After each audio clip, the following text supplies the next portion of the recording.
Haylee and Aliya. Today we'll be discussing how to properly treat pediatric patients. In the next few clips, we're going to be showing do's and don'ts and some good old interviews that we did with some principals, students themselves, and some professionals. For 15 minutes. We got a little surprise for you guys after. Yeah, we have a big surprise at the end. So you guys got to keep watching and pay attention in class.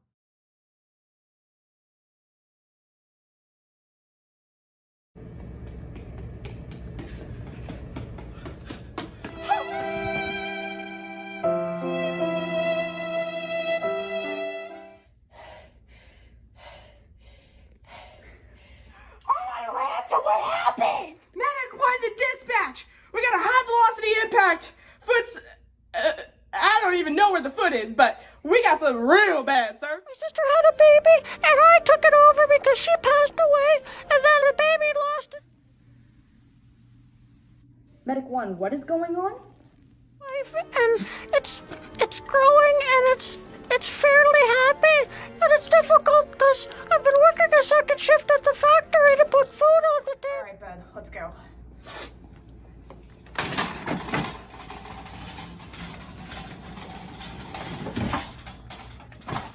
Okay, round 2. Medic 1, when you get back to the station, we are going to have a talk in my office.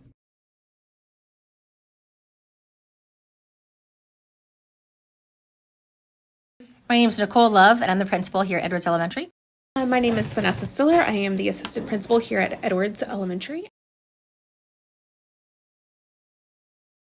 If I'm in a classroom and it's a smaller setting, it might be some sort of signal like a 5, 4, 3, 2, 1, or a loud, then bring them down quiet. Yeah. If it's in the cafeteria, we do have a PA system with a microphone.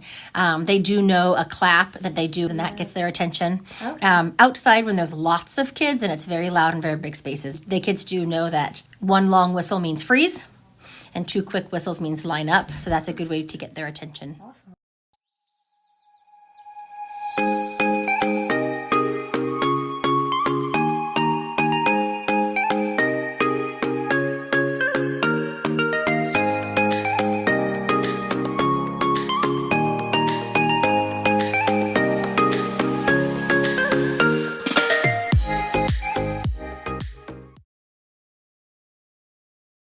My name is Evelyn, and I'm in 5th grade. My teacher, she sends me to the counselor, and then my counselor, she helps me calm down. She uses communication. If I was alone, I would just call 911. But if I didn't have if I was alone and I didn't have any electronics, I would probably just do my best. I would tell them what was happening and just basically just answer all their questions and tell them as much detail as I can.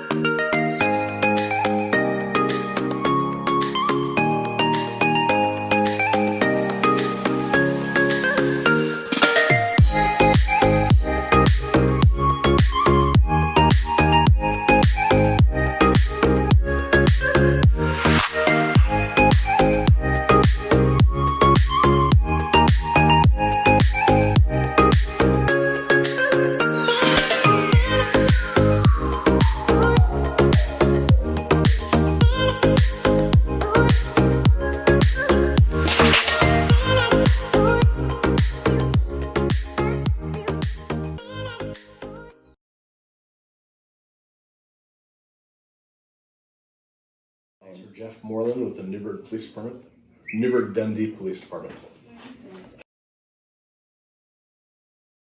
Speak to them calmly, gently, and genuinely, and you get down on their level. You don't stand over the top of them where you're big and intimidating and imposing. You have to realize that depending on what it is, but they've probably seen something that's very traumatic. So they're scared, they're not thinking clearly. they have adrenaline dumped through their bodies. They could be in fight or flight mode or freeze mode. So you just have to speak to them very slow, gently, calmly, and simply.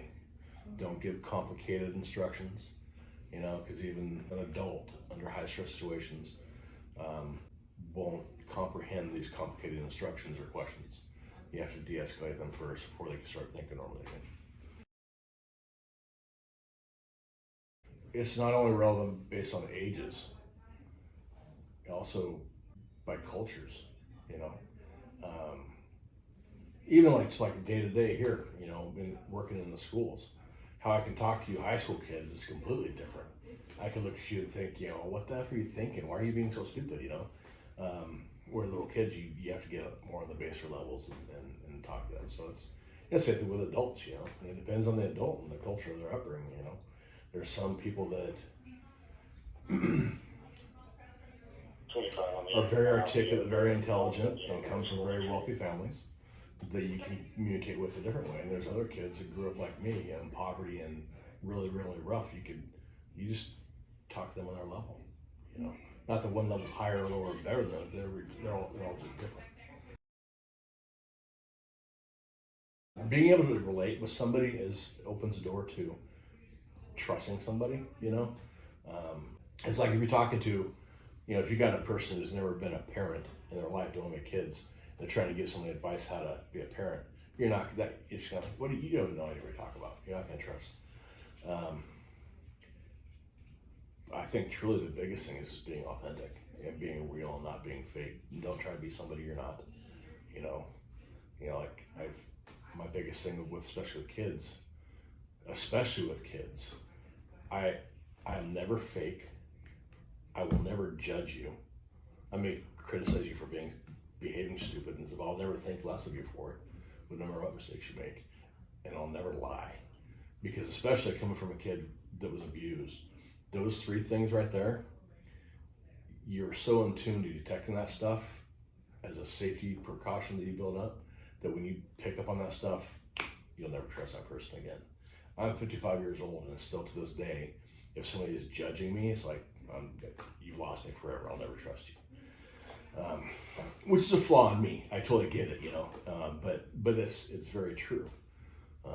That's the best way to connect with people. The best way to get them to trust you is not be fake and not be dishonest about stuff, you know, not be judgmental. Yeah.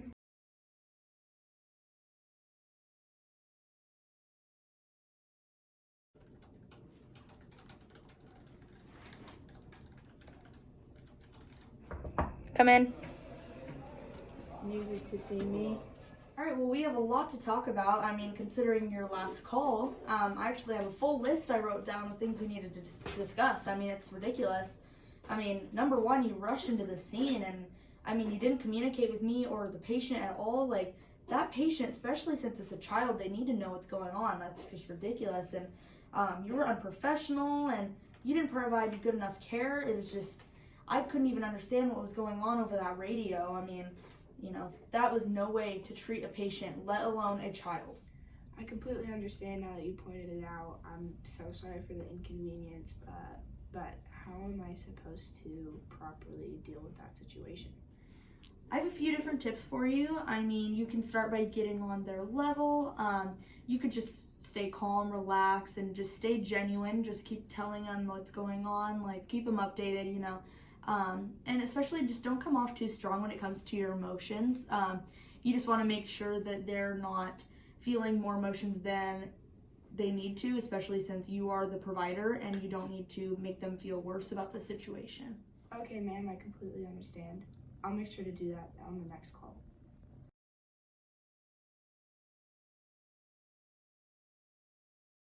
My name is Mark Underhill. I'm a lieutenant with 12th Valley Fire and Rescue. And my name is Sam Parker. I'm the apparatus operator engineer here at Station 20. The other side of our positions is that of a paramedic. Sam is an emergency medical technician.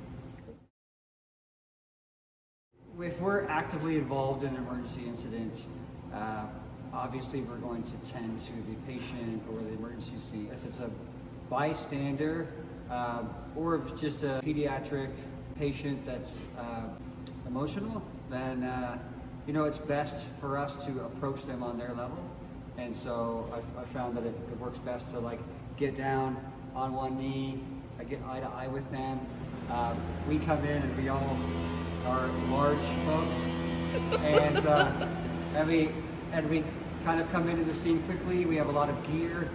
We can be really intimidating, and so I've found that it works best then if you want to gain rapport with somebody or somebody young, is to really get down on their level, get down on one knee, introduce yourself, shake their hand, you know, and if you're still having trouble, and it's not like a really serious situation, you can even like, you know, get out a medical glove and blow it up and make a little hand out of it, you know, a blow up hand, or give them a sticker.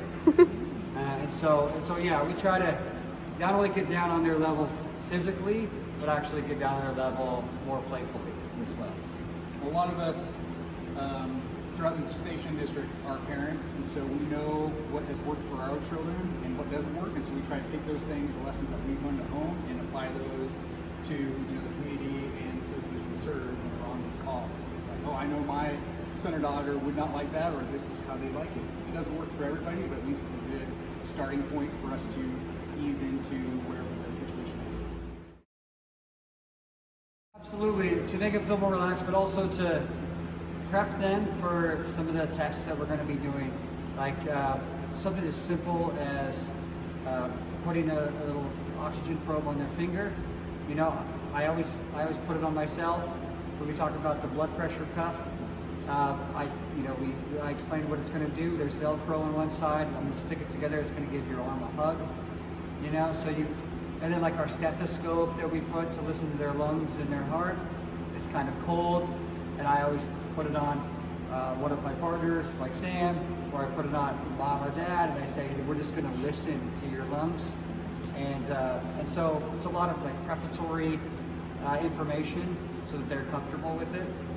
When it comes to something that's going to be painful, then you just got to get them ready for it. So you got to kind of recruit mom or dad to help you out. And something that also works is to have mom or dad grab them like their favorite toy, favorite stuffed animal, favorite blanket, something that's going to provide comfort for them. And then we'll keep that item with them kind of the length of the transport. And also depending on age and like, are they outgoing or are they more quiet and, you know, reserved? I mean, we may have family, mom, dad hold the patient again if they're age, so we can do any interventions then, and then kind of, you know, see what happens from there. Just based again on the comfort level of the child, we have to adapt to what's going to be best for that patient.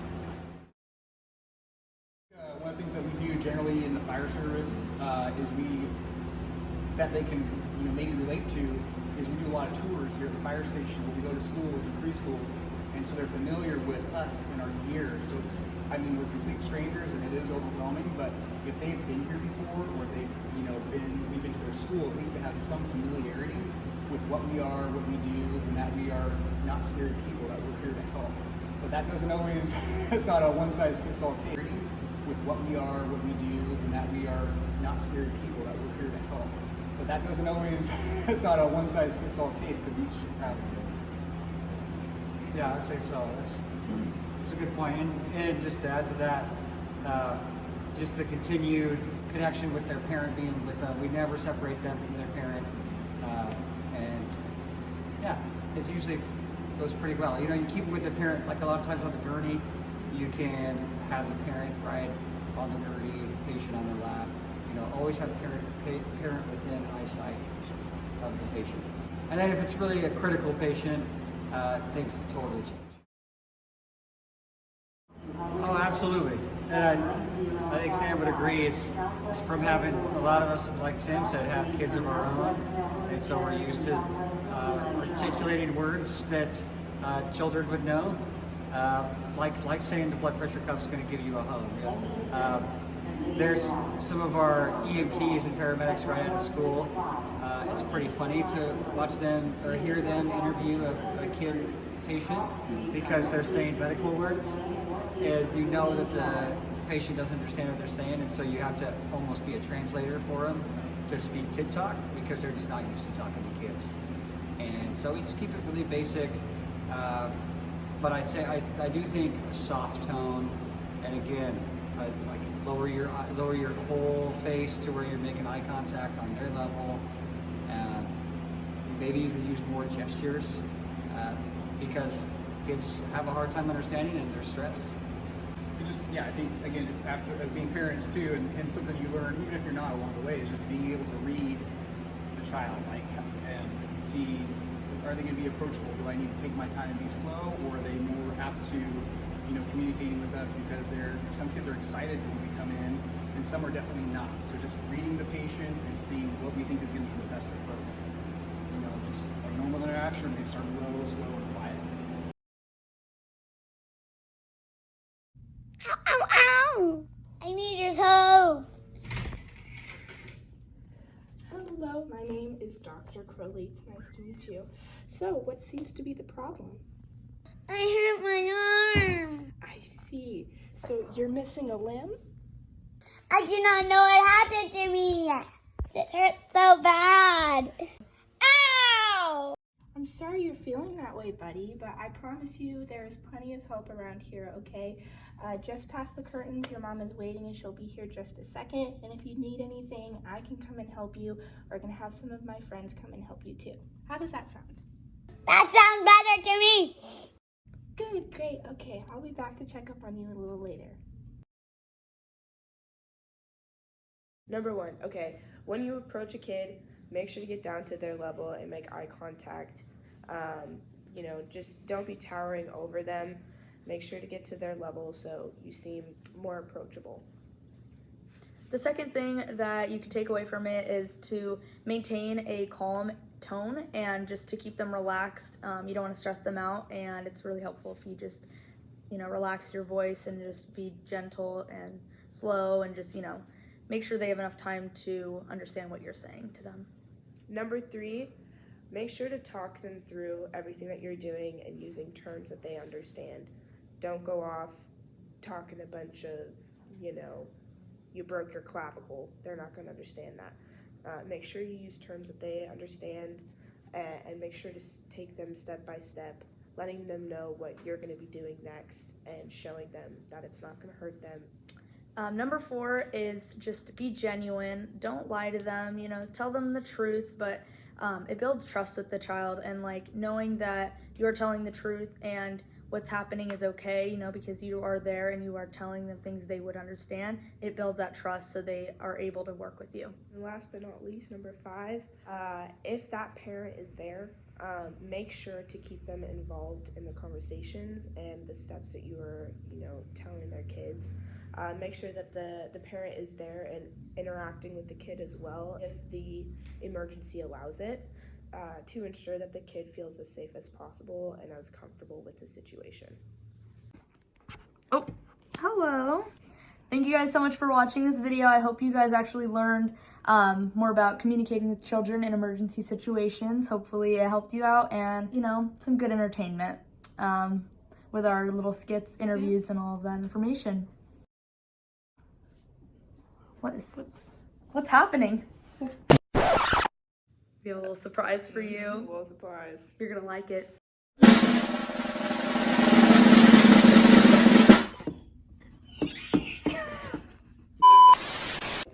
So it looks like...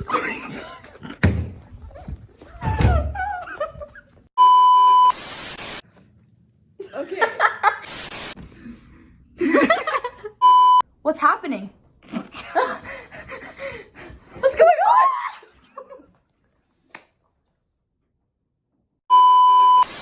The video.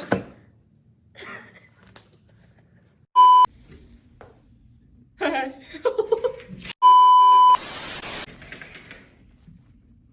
Hi, it's nice to meet you. My name's Miss... I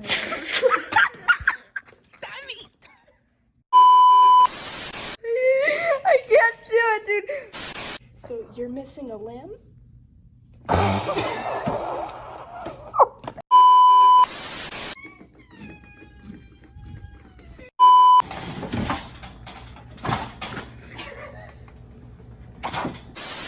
My shirt is sopping wet in spit, dude.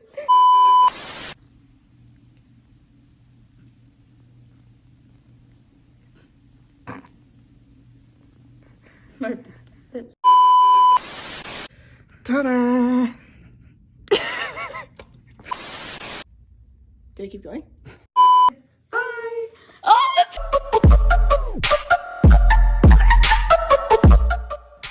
Alright, but for real, peace out this time.